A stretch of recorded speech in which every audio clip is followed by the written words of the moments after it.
bitazongera ukundi.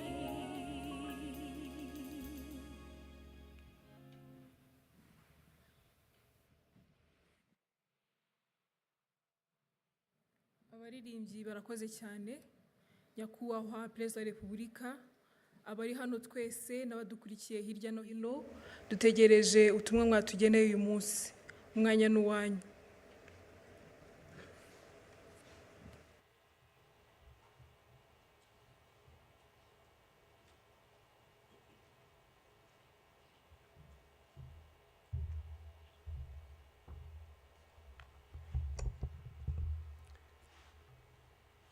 Mwiriwe neza mwese.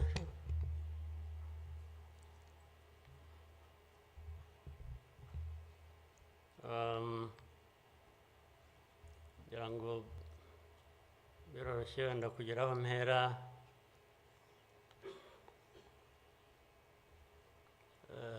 Ndahera ku mateka Bizimana yatubwiye.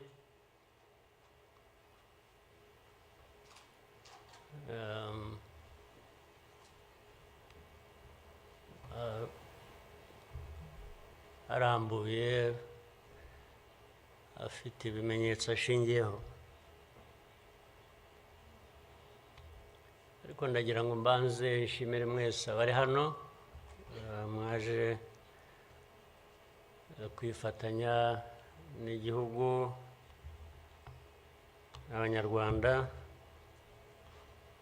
cyane cyane mwebwe abaturuka hanze mu bindi bihugu cyangwa abihagarariye hano mu gihugu cyacu.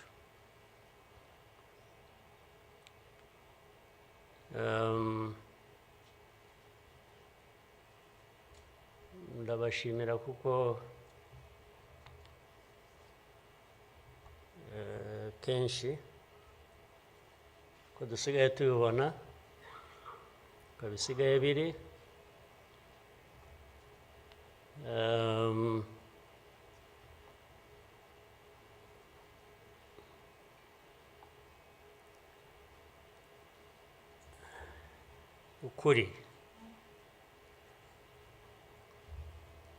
Ukuri ntabwo kukigenderwaho.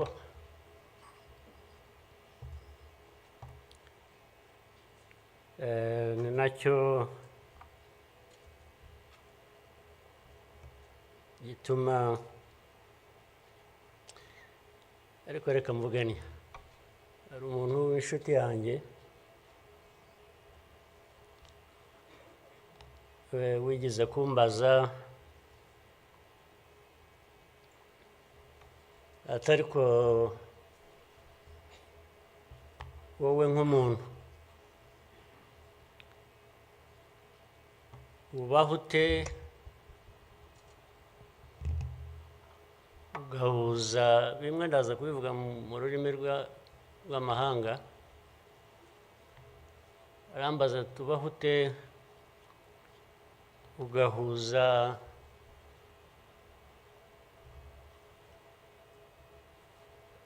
the dark past and the cruel present.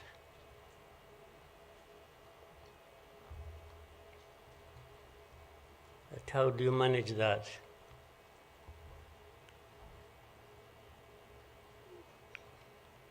Ariko uko nabyumvaga ntabwo ari igihe yabazaga gusa, yabazaga u Rwanda. Uvuga ngo u Rwanda mubaho muti, with a very dark past and a very cruel present.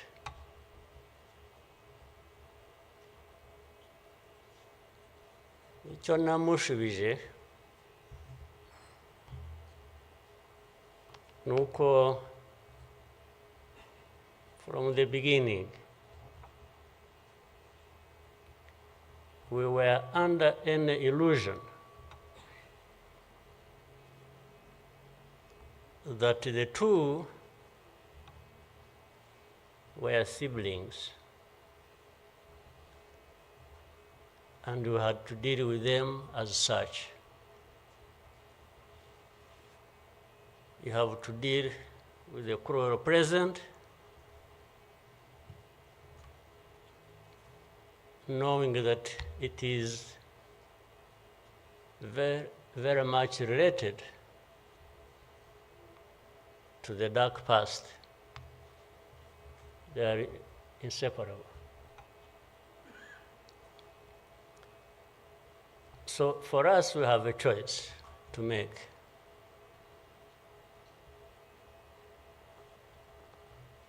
You are either crushed in between and you stop existing, or you stand up and fight.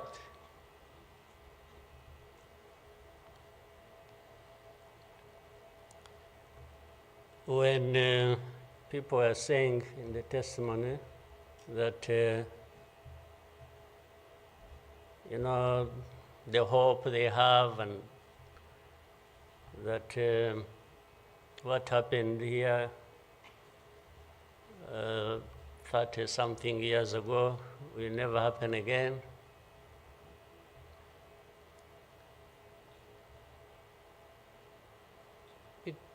It won't be because of those who were responsible for that dark past will not try again, or are not even trying now again. It will not happen again just because there will be people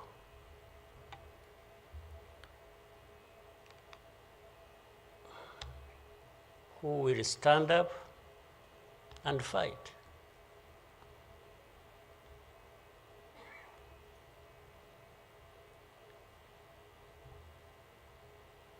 It's not because there are fewer people who wish to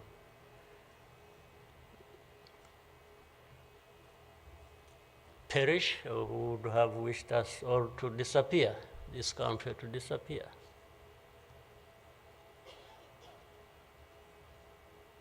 But how can people accept that? How can people not stand up and fight? Because anyway, well, there is a risk you may die when you stand up to fight. But if you don't, it's a sure thing you are going to die.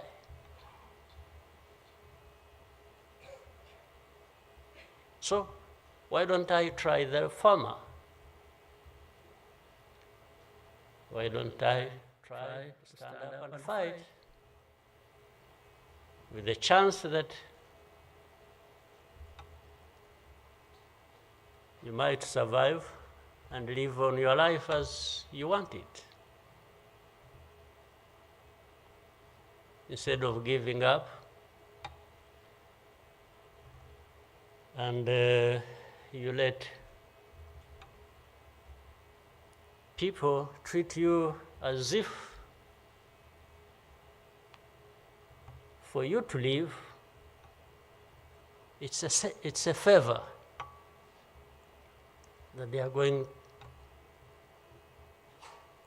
to do for you. Why?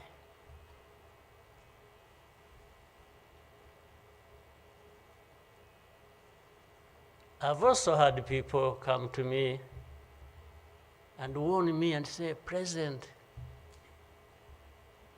you know you are too vocal, you say things that challenge these people who have the power in their hands, and they're going to kill you. Well, first of all, it means they are killers.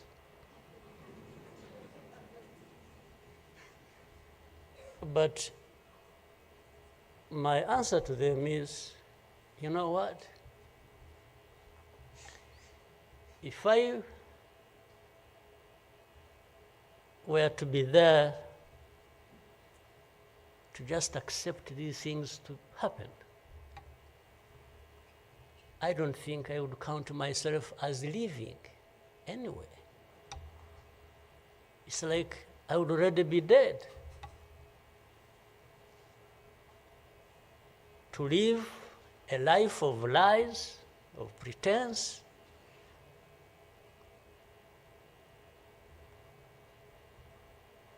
and all my life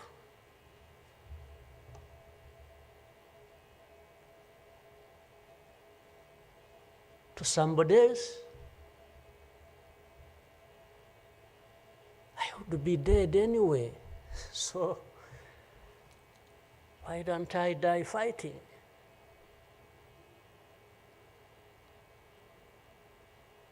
So you Rwandans, why don't you die fighting? Instead of dying anyway, just dying like flies. Why? But my message goes to other Africans who live like this on a daily basis, who are dehumanized. And they accept it and they beg. I can't beg to live. I can't beg anybody.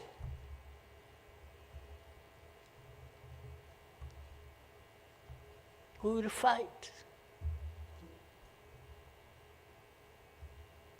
If I lose, I lose.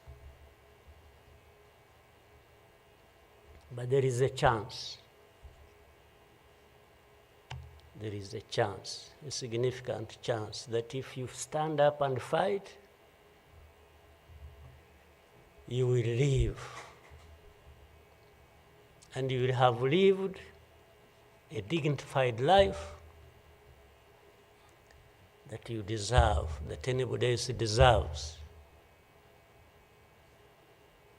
So these people who are there to the UN, they are there to these Western capitals, they are everywhere, they are just saying, Rwanda, this small country, this Rwanda. I mean, you see, when you are talking about Rwanda and ganging up together against Rwanda, you think it's some country that is, you know.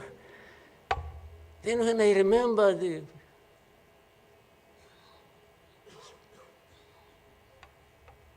facts about it,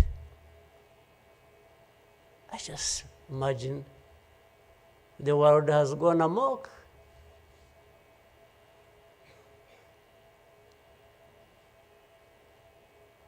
But in the midst of all that, we have to live. We have to live our lives, we have to fight for that, we have to live the way we want. And I tell anybody to his face to go to hell.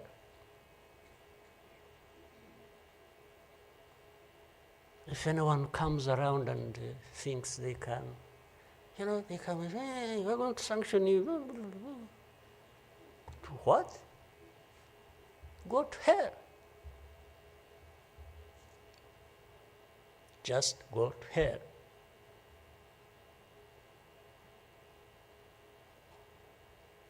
You have your own issues to deal with. Go and deal with your own issues. Leave me to mine. This is the spirit, I think, Rwandans must have in their daily lives.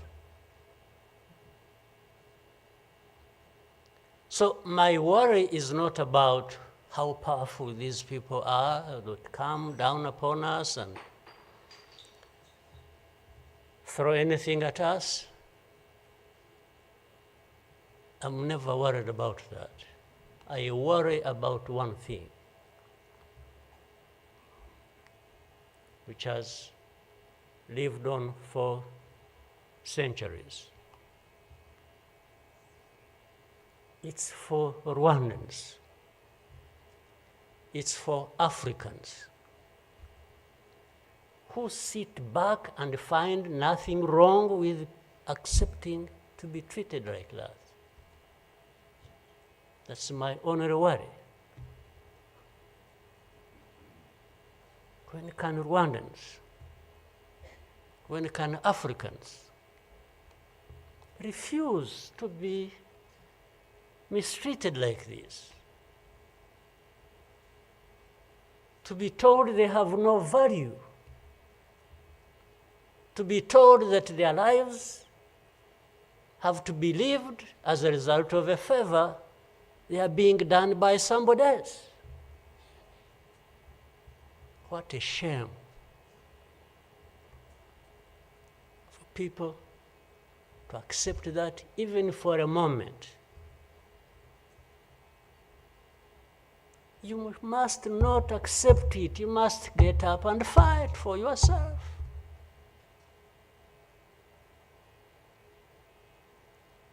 And then you have fools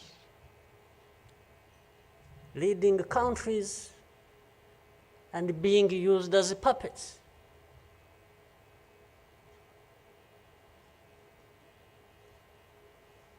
And they are stealing from their own resources, which they should be putting to the good use of their own people and develop them. They just put everything to their own use, find billionaires in a sea of poverty, millions of people going hungry, and their leaders, billionaires, money that has been stolen from the resources of these people, and these are the ones received in Western capitals and praised, and when, Rwanda is being crucified literally at the UN, everywhere, these are the ones who show up and everybody is doing their bidding.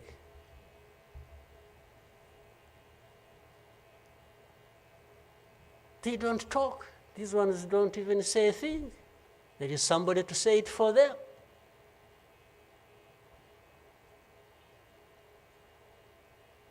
You don't say a thing. Even in meetings where solutions are being thought about and crafted and so on, they are absent because somebody else is there. They are addressed there. When their name comes up, they say, no. You see, I see it on a daily basis. Somebody has agents, orders them, pays them to go everywhere preaching hate speech, killing people in broad daylight, setting fire on these people, burning in broad daylight. And when it comes up for discussion, they say, no, it's not this one. No. You see some other people, we look for them. But the person keeps coming up. He says, no, I will take the war to Kigali, I remove the government, these Tutsis, we are tired of them, like they were tired of them 31 years ago. Here. And it's okay. These wonderful people, these powerful people who tell us what to do and what not to do, they are okay with that. They are fine with that.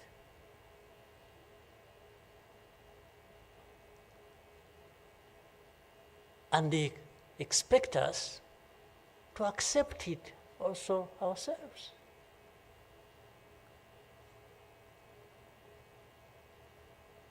in broad daylight.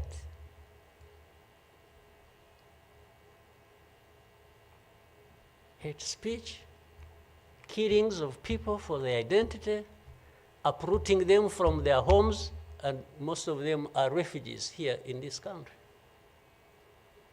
We have 125,000 people as refugees who have been living in camps, uprooted from their homes in eastern Congo. And then these powerful, good people come here and pick 1, 2, 3, another day 5, if there are many, to go and settle them in those beautiful countries of theirs. And they leave the majority here. And they expect us to be thankful that that's a huge gesture of generosity. First of all, they take them knowing that these are actually refugees from a neighboring country. They don't take them as Rwandans. They take them as refugees from Congo. Only that they are taking very few. They are not, I wish they could take all of them. Those who wish to go and resettle them. So the rest becomes my problem. So what they have to do is cleanse Eastern Congo of all these people, bring them to Rwanda, take to your countries those you want, few, very few, not even 0.1%, and the rest should remain Rwanda's problem. Because after all, these ones are Tutsis like Kagame. That's a simple conclusion. But ask yourselves, how did these people end up being across the border of Rwanda? Was it really done by Kagame? Was it done by Rwanda? No, for us, we are here lucky that we are alive, that we survived.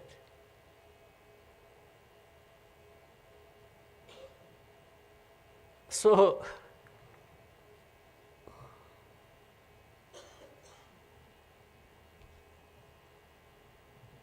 but as I say this,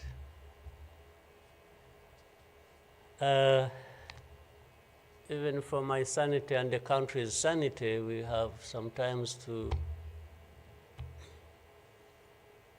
just try to do things differently. Meaning, if you want to be helpful, if you want us to be partners, we are happy to play our part, and you can be sure you will find a reliable partner in us, irrespective of what we think about you.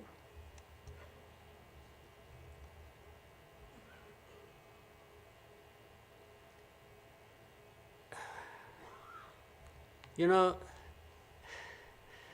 this whole thing you see every day, you know, you have heard of groups, what is it? Group of experts. You have heard of that thing? These are people who go around, experts who are supposed to know better our situation than ourselves. Can you imagine? And the ones who lead those groups are the very people connected with this history I'm talking about, or that Bizimana was talking about. Can you imagine the cynicism?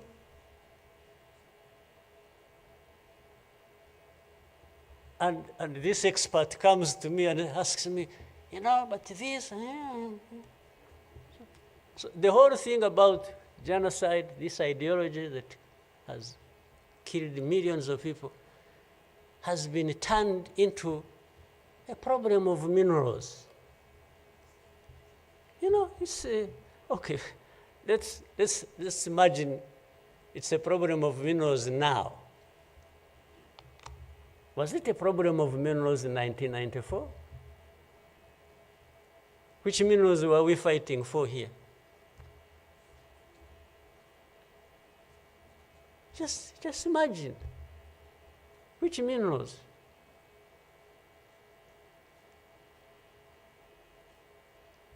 Second, if it were to be minerals, how many are actually fighting for these minerals in those places? Assuming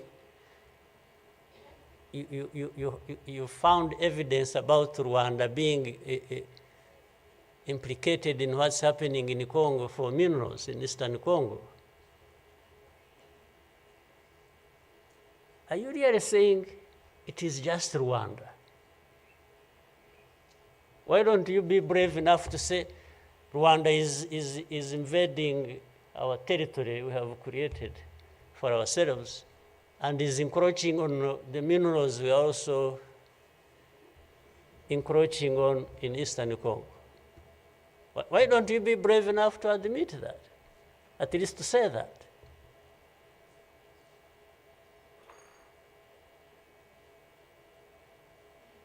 Minerals? If what is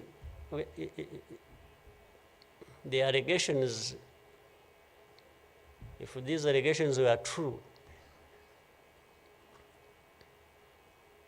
you know what? Rwanda would be as rich as you are, those who make the accusations. We would not be needing your money at all. Which you give us nothing and you come and beat us up for for everything. I mean, yeah, that is the world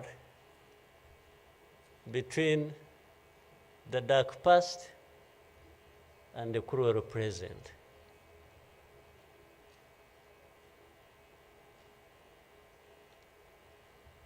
But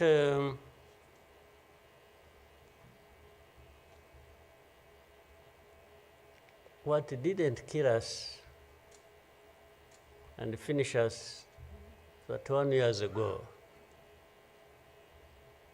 has hardened us, has prepared us for the bad things that will always come anytime these people want and wish. Honestly, I want to assure you, we will not die not fighting like last time. And fighting does not involve invading anybody's territory, does not involve going after something that is not ours. Fighting, I mean, is if you find us here and want to treat us the way you want that you have seen in the past, I just want to assure you, you will not succeed. You will not succeed. I think I beg all these Rwandans, we should be itching for a fight. with anybody who wants to come here and turn things upside down. And I think there are many who are ready to join for that. But for our friends, our partners, please don't misunderstand us, don't mistreat us. We have had enough of it. Take it somewhere else. Take it somewhere else.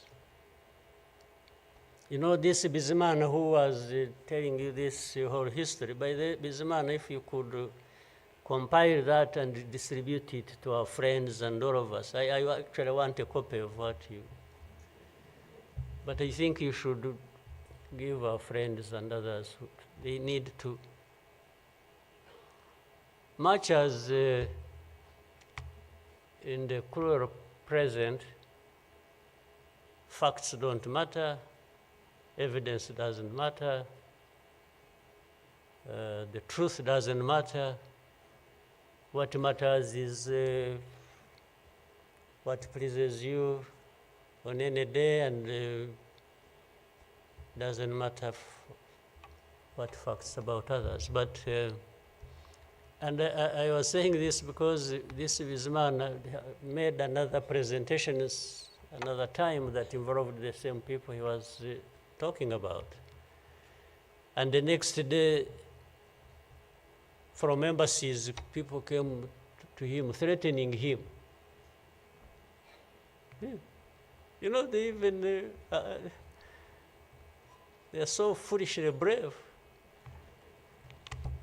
to just, you know, they went to him.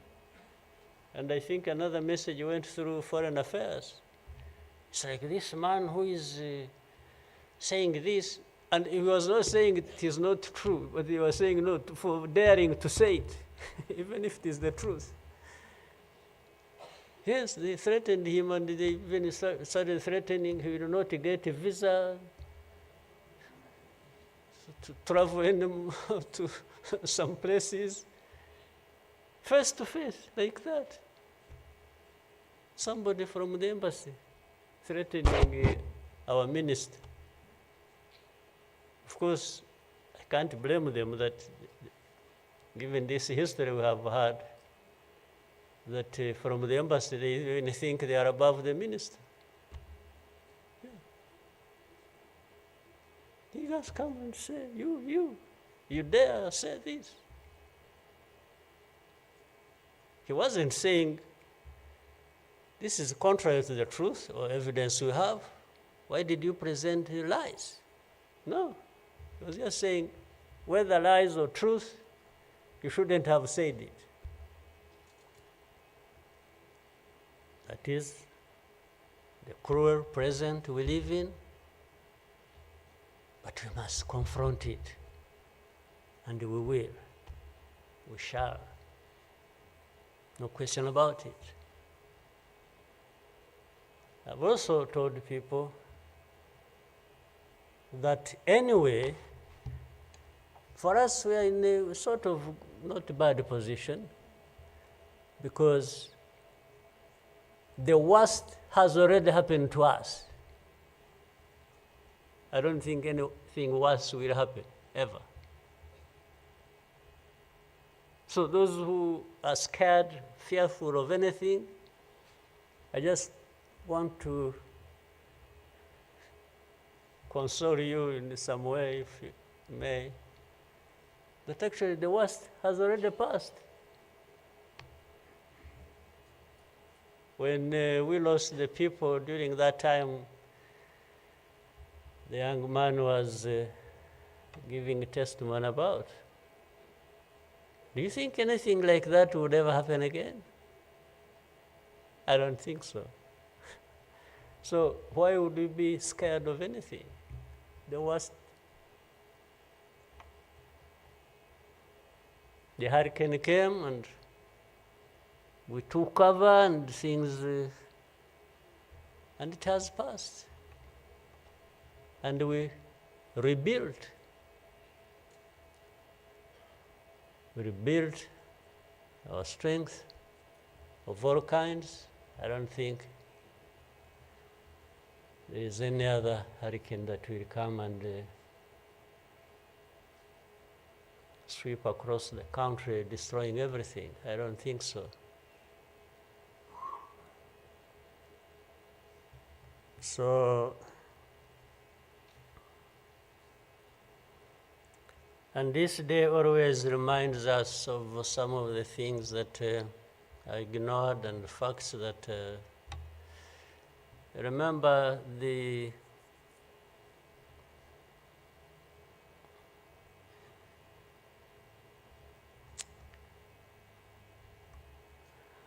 book written by somebody many of you know, Philip Gurevich,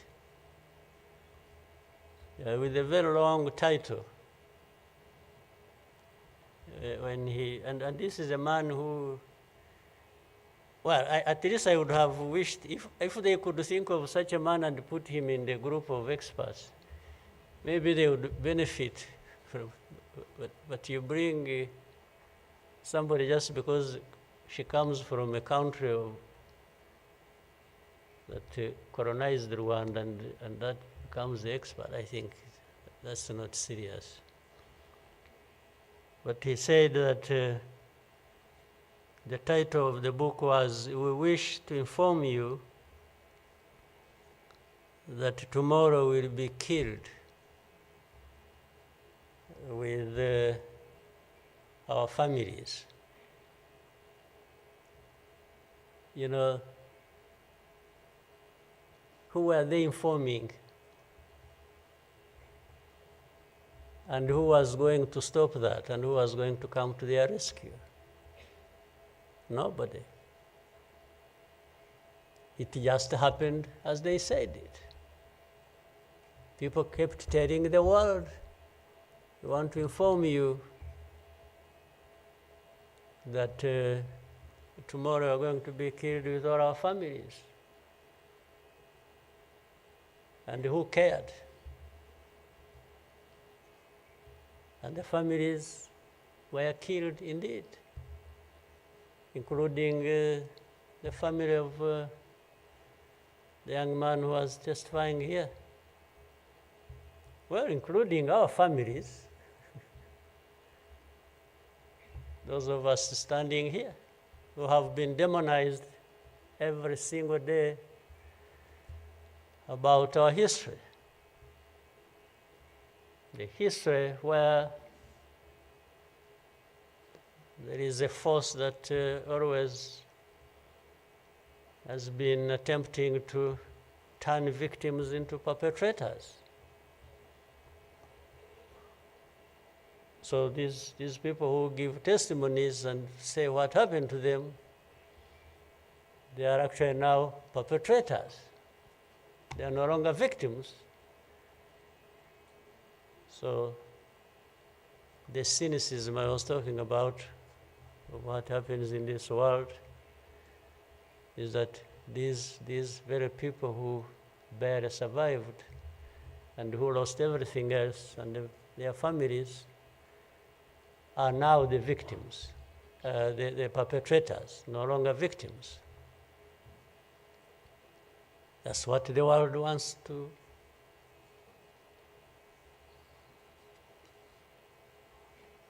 create about us. I think I should, even for, again, the sake of our sanity, maybe we always, you know, during the war times, to keep my own balance, you know, there used to be battles taking place across the country militias killing people, RPA soldiers fighting government forces. Sometimes in our movements, one of the commanders would come to me and say, "President, you come and see what has happened here." I went there once and saw a mass grave that they had just dug with caterpillars, and I think they had put in over 2,000 people. And from that lot, we found 12 people are still breathing. And we got them out. I was told the other day of the 12, I think they lived for some time, and then now they are remaining 7 out of 12. I kept following the story. 7 are still alive. I think 5 died of... But from that moment, I told the commanders that they should never bring my attention to this kind of thing. They should just handle it, and we agreed how they would be handling it. But I should never, I don't even need to be informed or, and the reason was simple. And unfortunately, such a moment of remembrance sort of takes you back into that. But the reason was I didn't want my judgment and my conduct of the war and the leadership I was supposed to be providing to be impaired in any way by the anger, by what you saw. So that's why I wanted to keep my own balance so that we go through so many things. But otherwise, if I kept seeing this, putting people out of a mass grave, and then your mind goes to say, but who is this doing? Whoever is doing this, why is he doing it? He may end up. So anyway, let me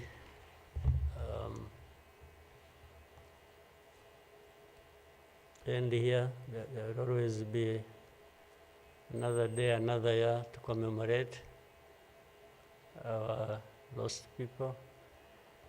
But for Rwandans, I beg you,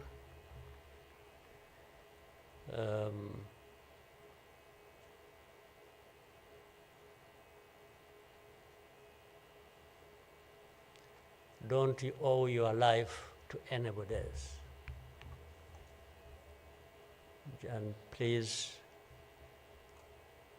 have the courage to deal with the situation and moment as it is. Don't offend anybody, but always fight for what is yours.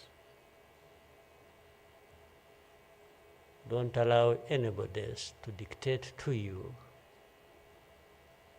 how you should live your life, because the moment you accept it, that is the day you have lost your life.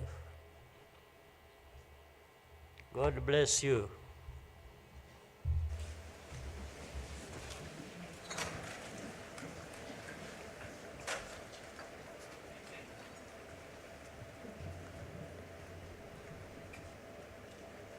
Murakoze Nyakubahwa Perezida wa Repubulika kubwo ubutumwa mutugejejeho. Abanyarwanda tuzabaho kandi tuzabaho uko twifuza. Nyakubahwa Perezida wa Repubulika na Madamu, banyacyubahiro, Banyarwanda namwe inshuti z'u Rwanda, nongeye kubashimira ko mwabanye natwe muri uyu muhango wo gutangiza icyumweru cy'icyunamo n'iminsi 100 y'ibikorwa byo kwibuka. Ndagira ngo